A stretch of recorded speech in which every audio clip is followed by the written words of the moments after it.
Je prie. Mais les deux autres choses qui restent, je ne peux pas. Donc c'est la zakat et le hajj. Il se tue et puis dit à Rasoul sallallahu alayhi wa sallam. Alors il lui dit, mais moi si je m'accroche qu'à ces trois choses-là, sans les deux autres, si Allah subhanahu wa ta'ala venait à me prendre, où est-ce que je serais? Rasoul sallallahu alayhi wa sallam lui affirme que tu seras fil jannah. Alors il lui dit aux trois que tu tiens par la force, je te rajoute trois autres. Donc c'est donc, ne regarde pas quelqu'un et le mésestimer.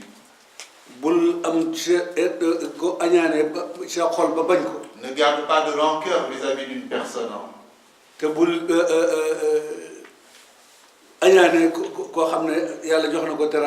Et ne refuse pas, ne sois pas jaloux d'une grâce que Allah subhanahu wa ta'ala a fait à quelqu'un.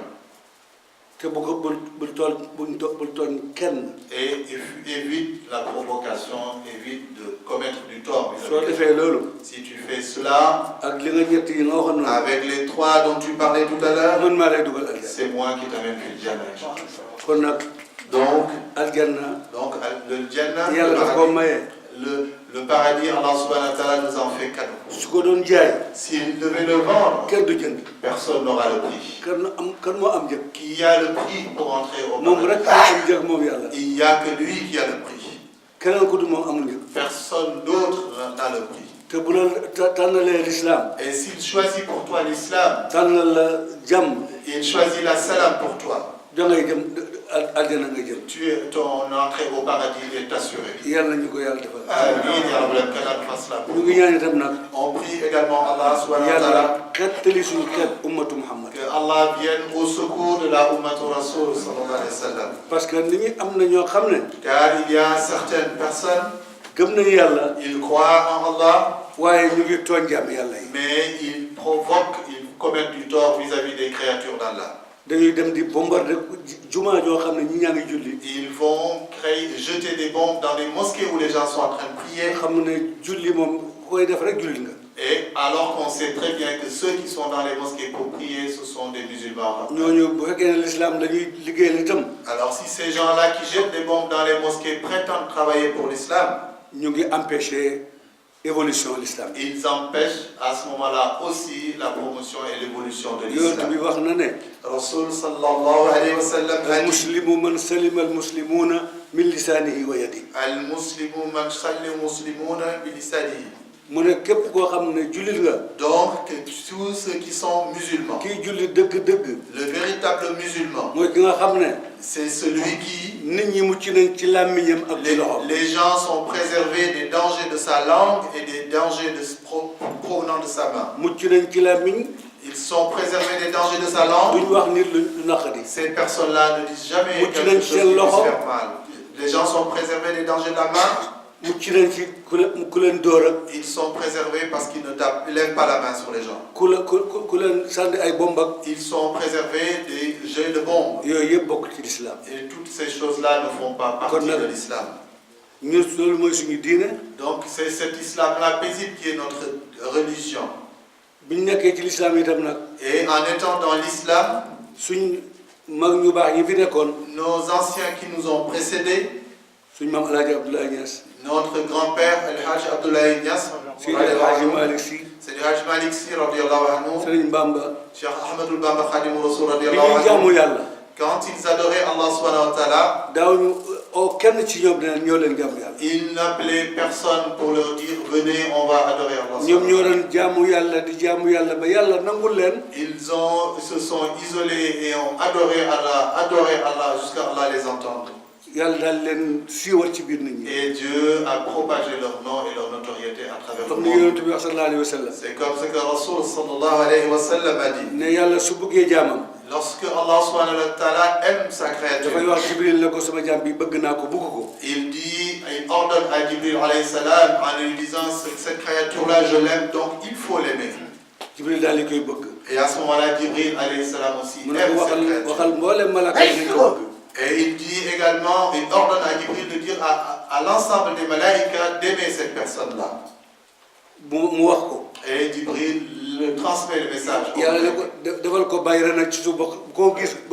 Il lui dit alors, mets-lui une notoriété de sorte que toutes les personnes qui la verront l'aimeront cette personne. Donc, les waliullah, comme on peut les appeler, si on parle d'eux à travers le monde, c'est parce que partout où ils vont,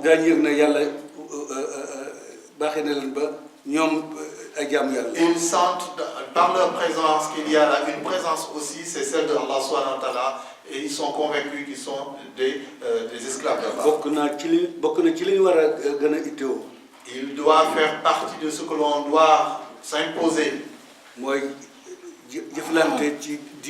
C'est de s'entraider dans la religion, de s'entraider dans le bien.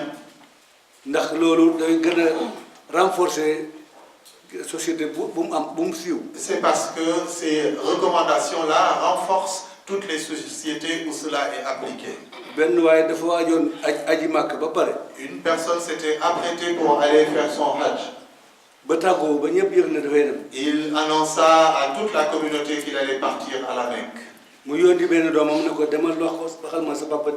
envoya à un de ses enfants annoncer la nouvelle à un de ses voisins. Il trouva dans cette famille-là que les gens étaient en train de partager un morceau de viande. L'enfant a voulu prendre un bout de cette viande.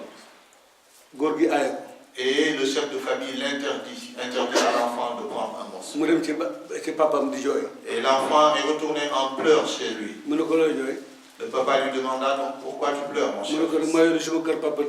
Tu m'as envoyé auprès de notre voisin, mon père un tel. Je l'ai trouvé en train de manger un morceau de viande avec sa famille. Et j'ai introduit ma main pour partager le morceau, il m'a rejeté. Alors le monsieur se leva et alla se plaindre auprès de ce voisin-là. Quand il est arrivé, il lui dit, ah, mon fils vient de m'annoncer une chose. Il paraît que tu as levé ta main sur lui. Parce qu'il a voulu partager votre morceau de viande. Ah, il lui dit, alors vraiment, ton fils là, il m'a vilipendé. Le morceau de viande qu'il nous a trouvé en train de manger. Ça fait 5 jours que personne parmi nous n'a mangé quelque chose. Quand je suis allé chercher du travail, à mon retour, puisque je n'avais rien trouvé, j'ai trouvé une bête qui venait tout de suite de mourir. J'ai ramené cette bête morte. Nous l'avons préparée. C'est ce morceau-là que votre fils nous a trouvé en train de manger. Il a voulu partager ce morceau d'une bête morte naturellement, alors qu'il n'en a pas droit. Parce qu'il n'est pas dans notre situation. Nous, on est resté 5 jours sans manger. Ce n'est pas le cas pour lui. Alors, le monsieur qui s'apprêtait à aller à la Mecque dit à son voisin, cette chose dont tu me parles t'est arrivée alors que nous sommes voisins? Alors il nous dit, moi je ne vais jamais me plaindre chez les gens si ce n'est chez Allah subhanahu wa ta'ala. Alors le monsieur lui dit, moi je m'apprêtais à aller faire mon hajj. Mais tout ce que je vais rassembler comme bien, je t'en fais cadeau, je te le donne. Parce que j'avais déjà été au hajj une fois. Cette fois-ci, c'était une nafila. Et alors que Rasul sallallahu alayhi wa sallam a dit, la plus belle des honneurs que l'on peut faire, que tu peux faire à une personne, c'est de lui donner un bout de nourriture, une poignée de nourriture.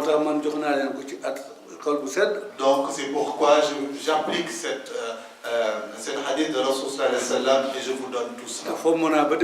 Et je renonce jusqu'à l'année prochaine, Inch'Allah. Et le monsieur lui dit, je prie Allah pour qu'il vous rétribue. Lorsque les Oudjak, les pèlerins sont revenus, il est venu les féliciter. Alors les pèlerins lui disent, mais pourquoi tu nous félicites? Alors il leur dit, mais parce que vous étiez au Hajj. Alors il lui rappelle, il dit, mais là, toi, on était partout pendant le Hajj, on était ensemble. À Mina, à Arafat, à Muzdalifa, partout où nous sommes passés, nous étions ensemble. Et quelqu'un lui dit, tu vois, ce vêtement que j'ai sur moi, c'est toi qui me l'avais acheté là-bas. Alors, comme il n'y était pas, le Rasoul sallallahu alayhi wa sallam avait dit, lorsque la créature formule l'intention de faire quelque chose, alors que c'est seulement Allah subhanahu wa ta'ala qui a fait que tu formules cette